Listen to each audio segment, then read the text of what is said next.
Agora avançamos com o Miguel Gonçalves e a Última Fronteira. Miguel, muito bom dia. E começamos esta nossa viagem com o coração da Via Láctea. Vamos ao coração, que é sempre bonito dizer estas coisas logo pela manhã. Vamos ao coração da Via Láctea e, em particular, conhecer a descoberta de estrelas absolutamente fascinantes, raras, muito difíceis de encontrar e que se chamam RR Lyrae. E, sobretudo, perceber o que é que isso nos conta sobre o coração, precisamente, da Via Láctea. Vamos primeiro fazer um BI destas estrelas. Olha, são estrelas que geralmente são encontradas em zonas de grande densidade estelar e de estrelas velhas, portanto estrelas muito velhas, geralmente em enxames globulares, e é muito difícil encontrá-las porque geralmente estão rodeadas ou por estrelas muitíssimo brilhantes que ofuscam precisamente o brilho destas estrelas RR Lyrae, ou então estão também envolvidas em poeira e, portanto, é precisa tecnologia, precisamente que temos hoje em dia de infravermelho para ir para além dessas zonas de poeira para encontrar estas estrelas RR Lyrae, que têm outra característica que é fundamental na astronomia, é que elas variam na sua luminosidade, de uma maneira que os astrónomos conhecem muito bem. E, portanto, essa oscilação no período da luminosidade destas estrelas dá-nos uma indicação muito precisa da distância a que estamos precisamente dessas estrelas. Portanto, são uns faróis poderosíssimos e muito interessantes e difíceis de encontrar. E, portanto, a comunidade astronómica entrou em grande delírio e grande satisfação esta semana porque o telescópio de infravermelho do Observatório Europeu do Sul, o VISTA, olhou precisamente para o centro da Via Láctea, numa zona chamada Bojo Galáctico, em que, no fundo, é uma zona do centro da Via Láctea que parece um amendoim deitado, e encontrou meia dúzia, precisamente, deste tipo de estrelas, muito antigas. Portanto, é perfeitamente natural encontrarmos estrelas ali. Porquê?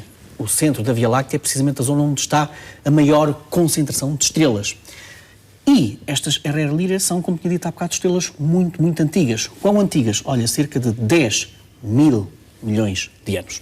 Encontrar estas estrelas no centro, no coração da Via Láctea, é fazer autenticamente uma arqueologia estelar e que nos conta um bocadinho de como é que se formou precisamente este bojo, este amendoim deitado, digamos assim, que encontramos na Via Láctea, porque havia duas correntes científicas que tentavam explicar este bojo galáctico. Uma delas dizia que aquilo surgiu devido a uma rápida acreção de gás. Portanto, de uma maneira muito rápida, muito súbita, uma grande concentração de gás devido à força gravitacional colapsou, digamos assim, e criou a estrutura que nós vemos presentemente.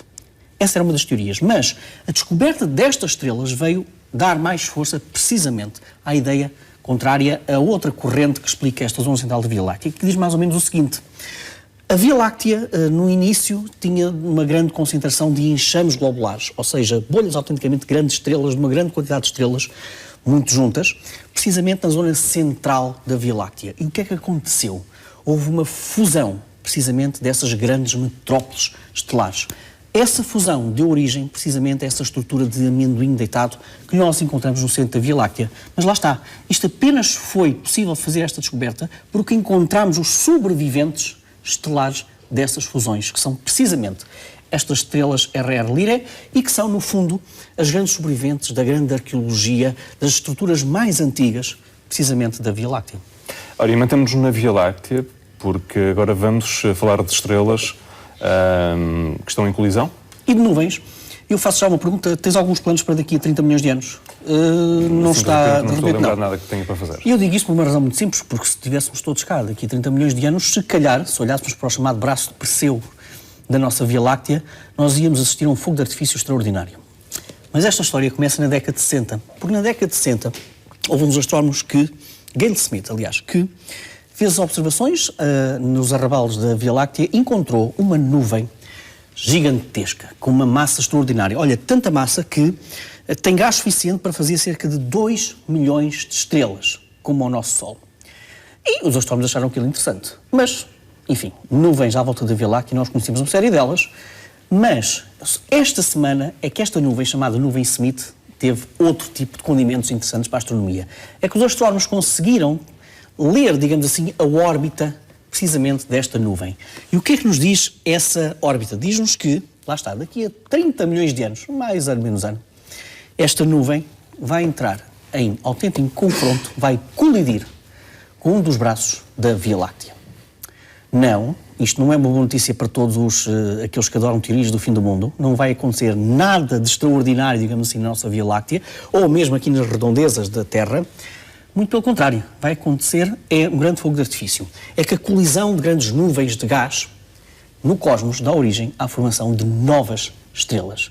E, portanto, se tudo correr bem, os cientistas ainda não sabem muito bem quão desta nuvem Smith vai sobreviver precisamente à entrada na atmosfera, mas provavelmente esta nuvem Smith vai dar origem a um surto de formação de novas estrelas. É isso que acontece no universo quando gigantescas nuvens de gás colidem umas com as outras. Mas olha, só daqui a 30 milhões de anos, mais anos, menos ano. Mas sobre colisões, ou melhor, de uma outra maneira, o telescópio espacial Hubble esta semana descobriu o contrário de uma colisão. Olha, é precisamente aquilo que nós estamos a ver nestas imagens. Plasmas, gigantescas bolhas de plasmas a serem ejetadas.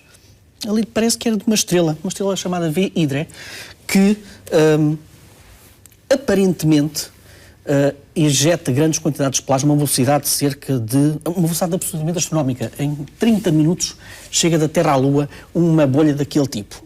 A história é muito mais curiosa do que isto. É que esta estrela V Hydra é uma estrela gigante vermelha.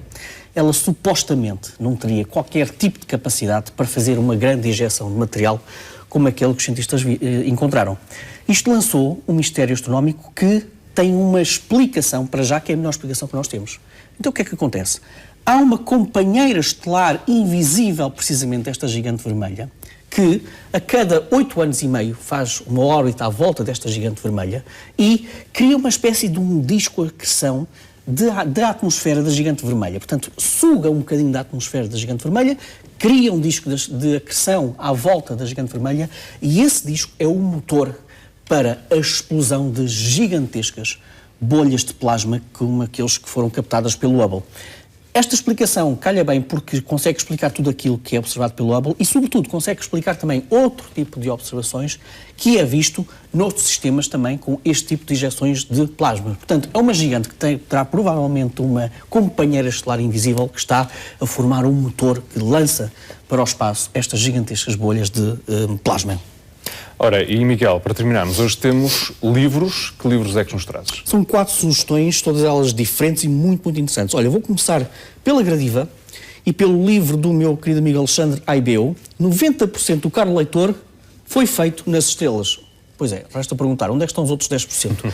O Alexandre vai explicar isso numa autêntica turnê que vai fazer de norte a sul do país, a explicar precisamente isso.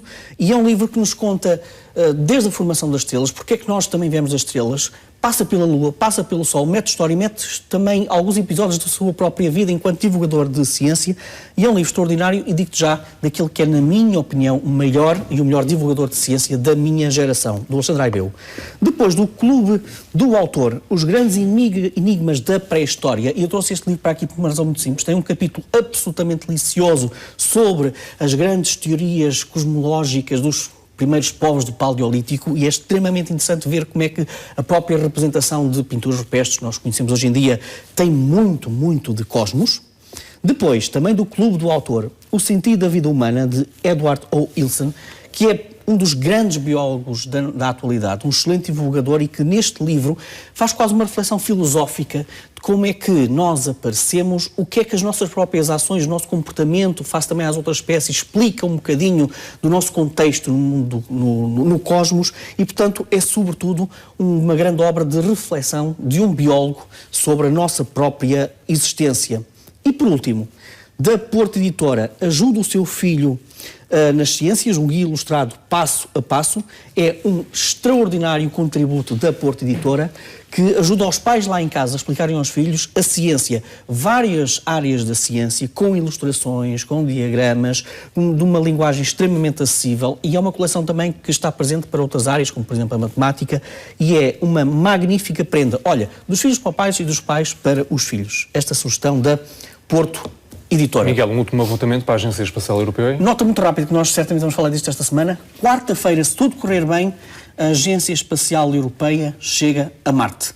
É o Landa Chapirelli que irá ser largado a partir da missão ExoMars e que irá autenticamente amartar em, obviamente, Marte. Com tecnologia portuguesa. Nós depois vamos revelar isso. Miguel, muito obrigado e até para a semana. Obrigado, Jorge.